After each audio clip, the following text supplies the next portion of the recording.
Angin berhembus kencang membawa aroma misterius dari rumah tua yang sudah lama tak berpenghuni. Rumah itu berdiri di ujung jalan, terpencil dari pemukiman dan diliputi oleh aura kegelapan yang tak kasat mata. Penduduk sekitar selalu memperingatkan anak-anak mereka untuk menjauhi rumah tersebut. Namun, rumor yang beredar membuat seorang pemuda, Arif, penasaran untuk menyingkap misteri di balik tembok-tembok kusam itu. Arif bukanlah seorang pecinta hal-hal gaib. Namun desas-desus tentang rumah tersebut membuatnya semakin tertarik. Banyak yang bilang, di dalam rumah itu terdapat jejak-jejak masa lalu yang penuh kengerian. Orang-orang yang mencoba masuk ke sana seringkali mengalami kejadian aneh yang tak bisa mereka jelaskan. Suatu hari, Arif memutuskan untuk memberanikan diri masuk ke dalam rumah tersebut. Dengan perlengkapan kamera dan alat perekam suara, ia berharap bisa mendokumentasikan apapun yang terjadi di dalam. Malam itu, ia tiba di depan gerbang besi berkarat yang sudah lama tak tersentuh. Suara gemerincing rantai tua menambah kesan angker ketika ia mencoba membuka gerbang tersebut. Saat melangkah masuk, hawa dingin tiba-tiba menyelimuti tubuhnya. Arif bisa merasakan ada sesuatu yang mengawasi setiap gerakannya, meski tak ada siapapun di sana. Ia mulai merekam video sembari menjelaskan sejarah rumah itu, bahwa dulunya rumah tersebut milik seorang keluarga kaya yang hilang secara misterius. Hingga sekarang, tak ada yang tahu kemana mereka pergi. Di dalam rumah, ruangan-ruangan gelap penuh dengan debu dan sarang laba-laba.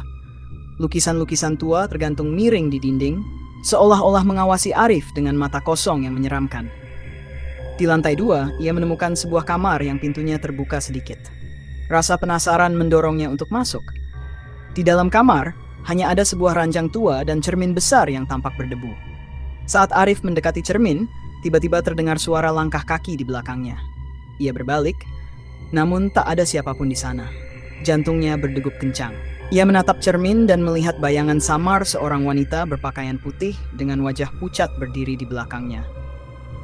Tapi saat ia berbalik lagi, bayangan itu menghilang.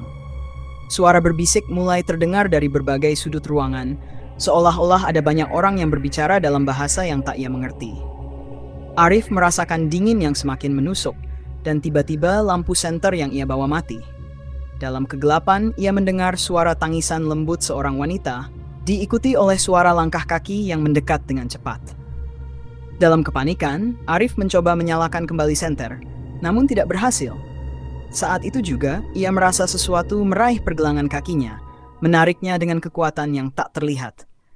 Ia terjatuh, dan dalam kegelapan total, ia hanya bisa merasakan ketakutan yang mencekam. Arif mencoba bangkit dan berlari keluar dari rumah itu, namun pintu depan yang sebelumnya ia buka lebar, kini tertutup rapat. Ia mendengar suara tawa menggema di seluruh rumah, suara yang jelas bukan dari dunia ini. Di saat itu, ia menyadari bahwa ia tidak sendirian.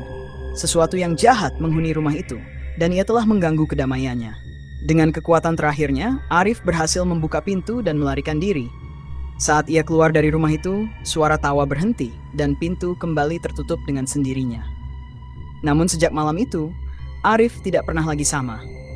Ia sering terbangun di tengah malam, mendengar suara-suara aneh yang hanya bisa didengarnya. Meskipun ia berhasil keluar dari rumah itu, sepertinya rumah itu tidak pernah melepaskannya.